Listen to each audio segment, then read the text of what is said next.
¿Alguna vez nos hemos parado a pensar cómo es posible que unas pocas palabras puedan construir mundos enteros en nuestra imaginación? Es increíble. Pues bien, hoy vamos a analizar precisamente eso, la estructura oculta que hace posible toda esa magia. A ver, toda gran historia arranca con un detalle, ¿verdad? Algo que nos llama la atención. Y para empezar nos vamos a fijar en esto, la nariz de un perro. Parece algo simple, pero en realidad es una herramienta de percepción tan potente que desafía nuestra propia manera de entender el mundo. Sí, 10.000 veces. Intentemos imaginarlo solo un segundo. Ser capaces de oler el mundo con una intensidad 10.000 veces mayor a la nuestra. Es casi imposible de concebir, pero esa es la realidad de un perro. Y fijaos, un simple dato como este ya de por sí empieza a contar una historia. Vale, perfecto. Tenemos un dato brutal. Pero la pregunta del millón es, ¿cómo se pasa de ahí, de un hecho tan impactante, a construir una narración completa? O sea, ¿cómo convertimos un dato en una emoción, en algo que de verdad nos llegue? Pues para entenderlo hay que ir al principio de todo, a los cimientos, a la materia prima con la que se construye todo esto. Las palabras, ni más ni menos. Es que las palabras no son cosas aisladas flotando por ahí, que va. Tienen familias, tienen su propia historia. Hay palabras que son la raíz de todo, las llamamos primitivas. Y a partir de ellas, como si fueran las ramas de un árbol, crecen otras nuevas, las derivadas.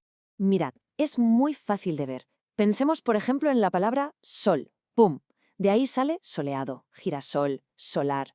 Se crea todo un universo de conceptos que giran alrededor de una única idea. Así es como el lenguaje expande nuestro mundo a partir de una sola pieza.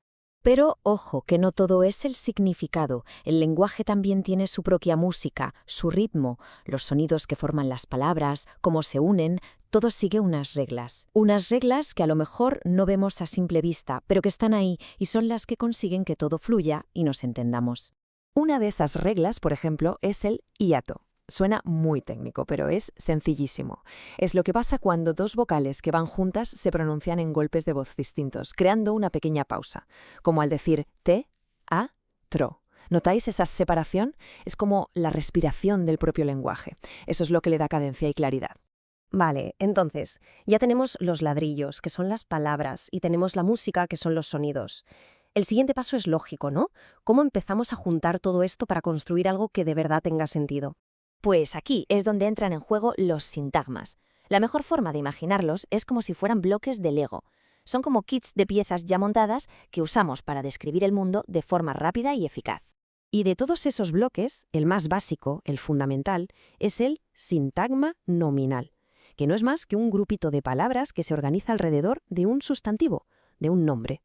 Vamos a verlo con este ejemplo. Esa adorable ardilla de campo. El centro de todo, el núcleo, es ardilla. Y lo demás, esa adorable de campo, son como los extras, las piezas que vamos añadiendo para que la imagen en nuestra cabeza sea mucho más específica y detallada. Y claro, para que estas construcciones sean todavía más precisas, el lenguaje nos da herramientas especiales. Por un lado, los demostrativos, que son básicamente como apuntar con el dedo. Este libro, esa ardilla. Y por otro, los posesivos, que sirven para decir de quién es algo. Mi libro, su casa.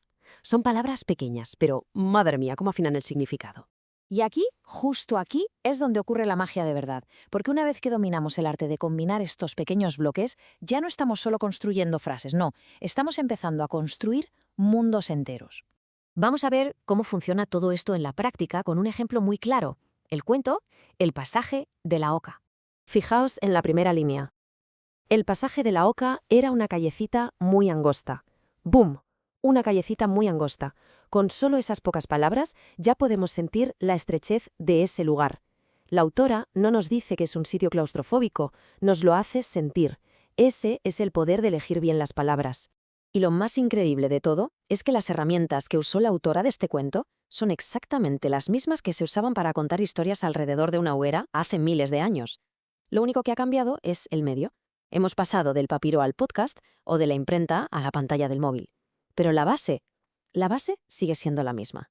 Y un ejemplo perfecto de esto hoy en día son los booktubers. Si lo pensamos fríamente, lo que hacen es el mismo proceso de siempre. Eligen un libro, investigan, escriben un guión. Es el arte de construir una historia de toda la vida, pero adaptado a la era digital. Así que, al final, todo se reduce a lo mismo. Desde una simple palabra hasta un vídeo que se hace viral, las herramientas son las mismas, son los blocos de construcción de la realidad que compartimos.